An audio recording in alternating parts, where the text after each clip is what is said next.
아래로 내려와서 부탁드립니다. 네, 내려와서. 네, 혹시 오늘 어떤 조사 받으셨는지 뭐 제가 이제 피의자 신분입니다. 일반 이적죄하고 그다음에 허위 공문서 작성 두 가지가 걸려 있습니다. 일반 이적죄는 뭐 전혀 저는 그런 행위를 한 적이 없고 그런 처벌을 받을 거라고 생각도 안 하고 있습니다. 근데 아침에도 말씀드렸지만 군사작전 분야가 이렇게 형사 조사를 받아야 되는 그런 상황까지 온 것이 저는 정말 안타깝고 참담합니다. 어느 누가 이제 군사작전을 자유롭게 할 수 있겠습니까? 이런 상황이 발생되면 북의 도발은 계속되고 북의 도발을 이제 지금부터는 아마도 북의 도발이 오게 되면 할까요 말까요? 이런 말을 먼저 물을 거고 아마 대응은 제가 형사처벌을 받는다면 아마 대응은 절대로 안 할 겁니다. 우리 군이 또 우리 나라가 저는 정말 좀 안타깝다는 생각이 들고 네, 허위 공문서 작성 분야는 군사작전으로 인해서 그렇게 할 수밖에 없었던 상황인데 행정 미숙으로 인해서 처해진 것입니다. 사실 네, 그런 것으로 인해서 형사처벌의 대상이 되고 또 우리 부대원들 그리고 저 또한 저를 포함한 우리 부대원들이 몇 명이 처벌을 받을 수도 있다는 생각을 하니까 너무 안타깝습니다. 이런 내용에 대해서 좀 국민들께서 좀 잘 이해를 해주시고 군인들이 좀 힘을 내고 군생활을 할 수 있도록 많은 도움을 좀 부탁드립니다. 정말 늦은 시간까지 기다려주셔서 감사드리고 다음에 또 조사를 받을 텐데 그때 또 제가 충분히 소명할 수 있도록 또 하겠습니다. 예, 이상입니다. 감사합니다. 혹시 허위 공문서 작성은 어떤 내용으로? 뭐 이미 알고 계신다고 좀 생각되는데 제가 그것도 군사 비밀 사항이기 때문에 말씀드리긴 좀 그렇고요. 예. 작년 9월에 윤 전 대통령이나 김용현 전 장관이랑 회동 없었다는 예. 뭘로 제시하셨나요? 제 이제 국방부 출입일지가 있거든요. 국방부 출입일지가 있으니까 출입 내역을 보면 대통령실에 간 기록은 없고요. 국방부 본청 출입 내역이 있습니다. 그걸 제출했습니다. 10월에 보낸 무인기 윤석열 전 대통령의 지시가 아닙니다. 혹시 어떤 걸로 밝혀질 수 있을까요? 저는 합참 지시만 받았죠. 합참 지시만 받았고 합참 지시만 모든 지시는 저는 합참 지시만 받았습니다. 제가 뭐 대통령실에 직접 저한테 뭐 명령을 하거나 그런 적이 없습니다. 합참에 누구 지시를 받으십니까? 네, 합참 지시 받았습니다. 이승호 네. 작전본부장이 아니면 네, 맞습니다. 네. 이승호 작전본부장 지시를 받으신 거예요? 말씀드려도 그 정도는 네. 합참 지시 받았습니다. 네. 그러면 당시 작전의 의도는 뭐라고 파악을 하고 작전을 전 계속 말씀을 드렸지만 오물풍선 대응이었습니다. 오물풍선 대응이었고 시작부터 끝까지 저는 오물풍선 대응으로 했습니다. 그 무인기가 북측에 발각되려는 목적으로 절대로 아닙니다. 어떻게 일부러 그런 목적으로 합니까? 그거는 말이 안 됩니다. 그러면 삐라통을 실어서 개조한 무인기를 날렸다는 의혹에 대해서는 그게 의혹인가요? 맞다는 네. 제가 어느 수준까지 지금 말씀을 드려야 될지 잘 몰라서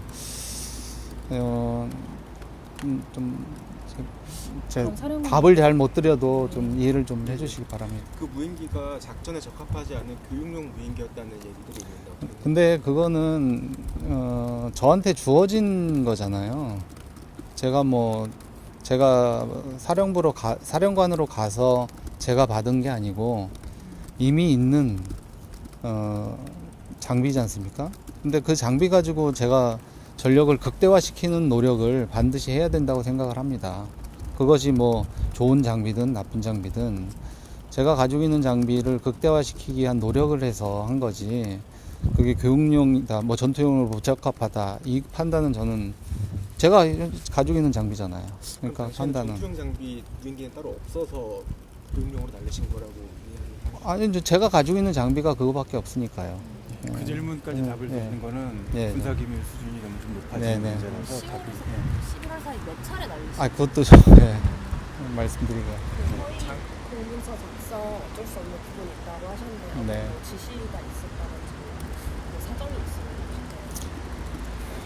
아, 참. 어쨌든 비밀 군사 작전이잖아요. 비밀 군사 작전. 근데 그런 상황에서 뭐 사실대로 기재를 하게 되면 비밀이 아니게 되잖아요. 그러니까 어쩔 수 없이 그렇게 작성할 수밖에 없었죠.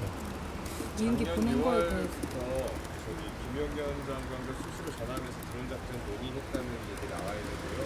그때는 경호처장인데 왜 그런 얘기를 하셨는지 이해했던 그거는 논의를 한 건 아니고요. 논의를 한 건 아니고, 논의를 했다는 건 뭐 여러 차례 뭐 왔다 갔다 그런 의미인데, 논의를 한 건 아니고, 뭐 그때 6월 달에 한번 통화를 한 적이 있습니다. 한 번. 예. 그럼 어떤 논의는 아니고 어떤 내용이요?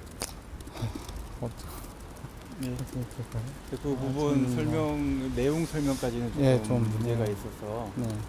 또 이제 좀 보충해서 그냥 말씀을 드리면 개인적인 청첩장 전달 네. 뭐 이런 것들이 포함되어 있었습니다. 네. 네. 자세한 내용은 이게 자칫 지휘 계통뿐만 아니라 그 내용 자체가 좀 군사기밀적 내용이 좀 일부 포함되어 있어서 다 설명을 지금 드리기가 좀 어려울 것 같습니다. 작전 관련 논의로 연락 아니요, 작전 그런 그건 내용까지는 아니고요. 아닌데 그걸 그런 거 설명을 아니고요. 드리다 예, 보면은 예, 다 또 뭐 추가적인 연결이 계속 있어서 질문을 하실 네. 것 같아서.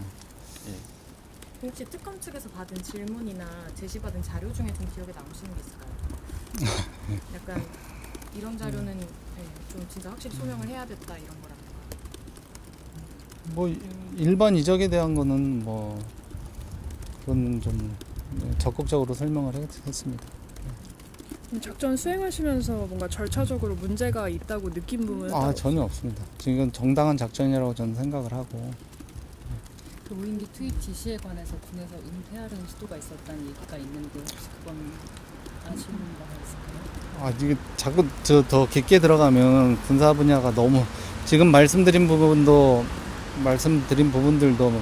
많은 부분이 좀 군사 작전 관련된 부분들이 너무 많아서 더 깊은 질문 좀 안 해주셨으면 좋겠습니다. 네, 양해 부탁드립니다. 10월 11월에 북한에서 무인기 투입 사실 공개한 직후에 김용현 전 장관하고 직접 통화하셨다는 언제요? 10월 11월에 예. 김용현 전 장관이랑 직접 통화하신 사실 있으신가요? 근데 제 직속 상관이십니다. 그 비화폰으로는 여러 번 통화를 했습니다. 그 외에도 뭐 그런 것뿐만 아니고 여러 개를 통화를 한 적이 있죠.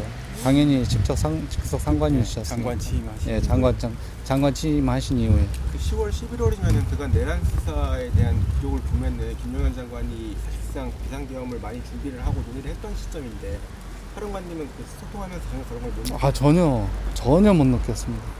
전혀 못 느꼈고요.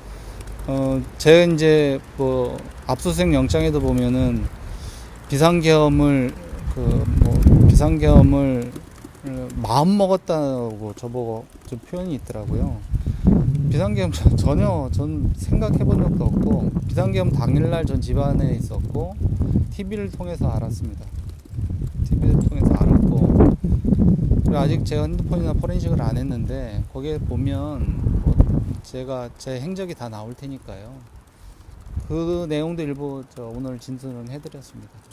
특검은 무인기 작전이 유엔 정전협정 위반이고 유엔 사회 미국 위협하다고 그 영장에 넣었는데 네. 그 작전을 할 때는 유엔 사회 보고를 해야겠다라는 거를 근데 저는 야전 지휘관입니다. 합참의 명령을 받는 야전 지휘관이라서 그런 부분들은 뭐 합참에서 고려를 했는지 안 했는지 모르지만 저는 명령을 받고 수행을 했습니다.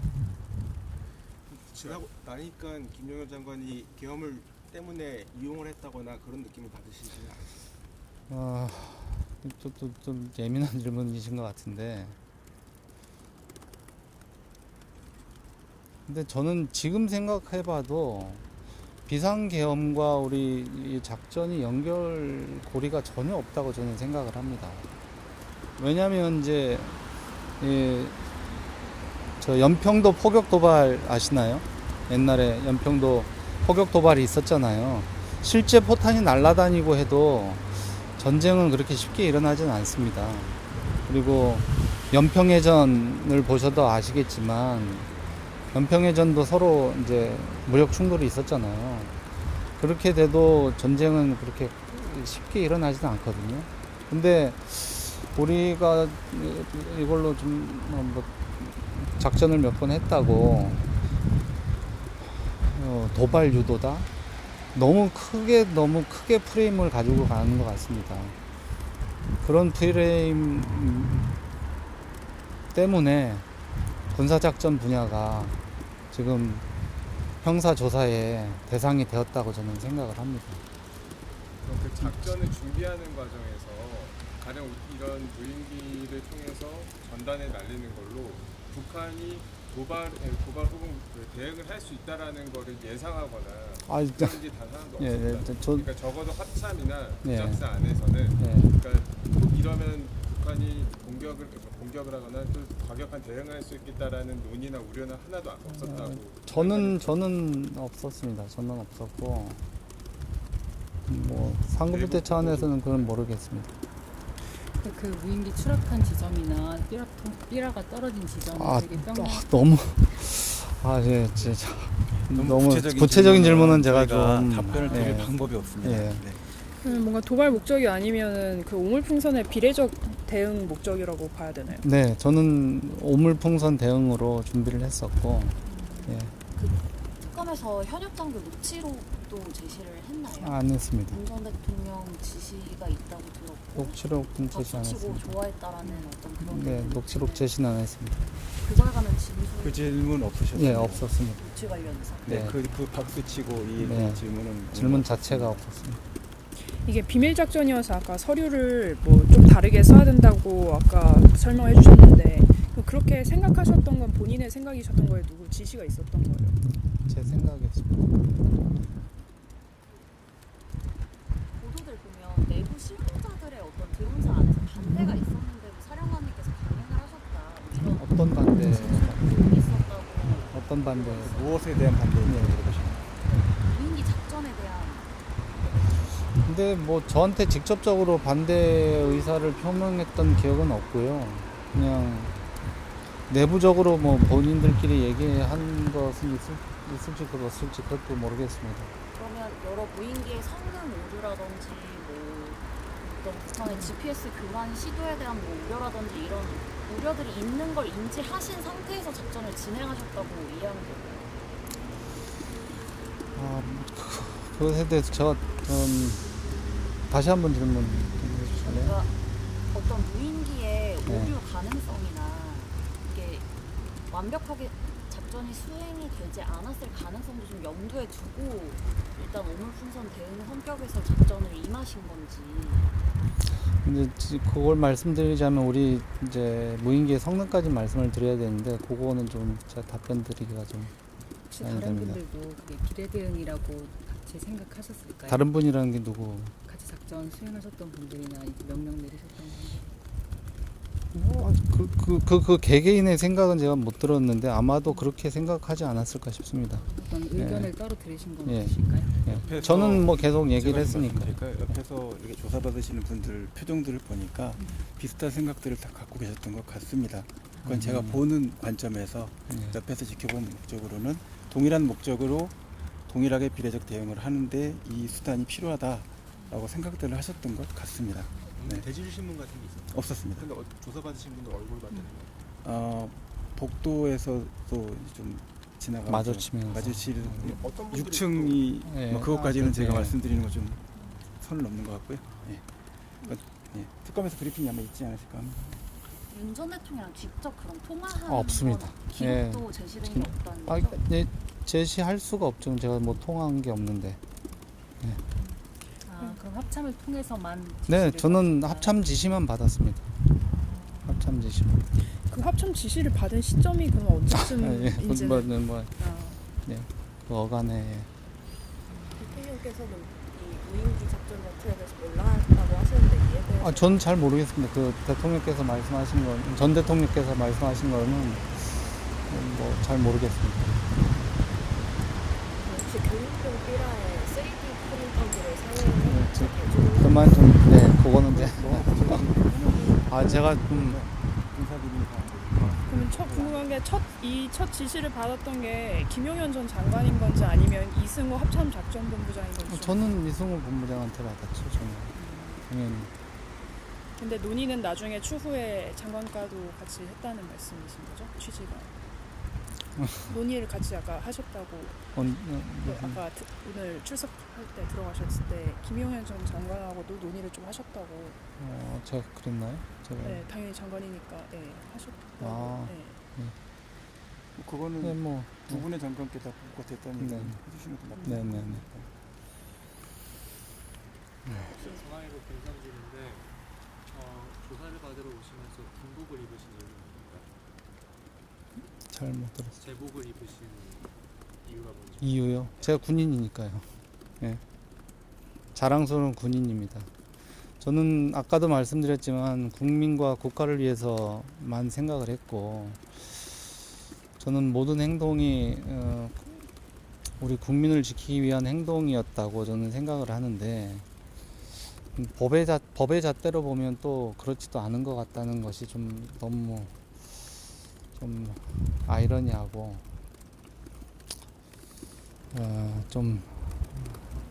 사실 좀 힘이 든 부분이 있습니다.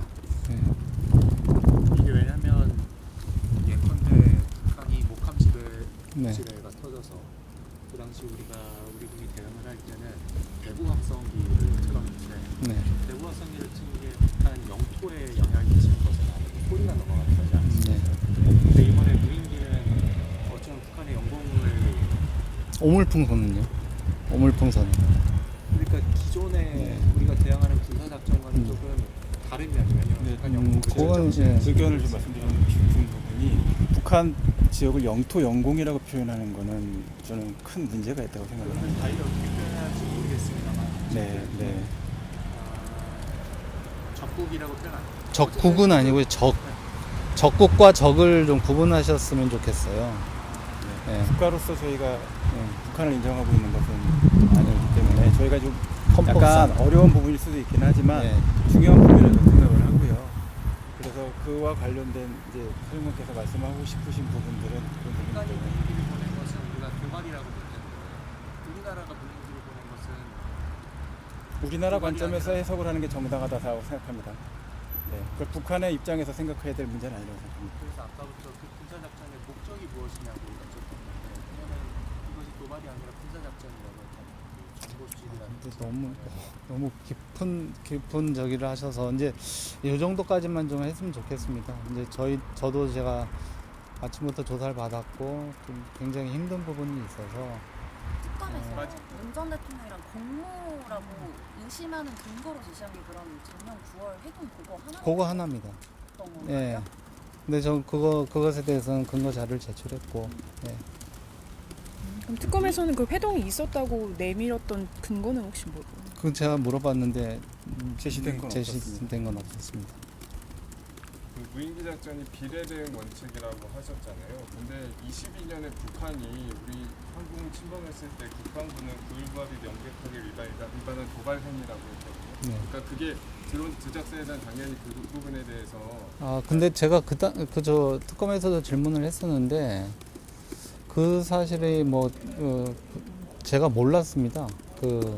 저기 정전협정 위반이었다고 뭐 발표했다는 내용을 좀 몰랐고, 그리고 저는 아까도 말씀드렸지만 명령을 받고 수행하는 야전 지휘관입니다.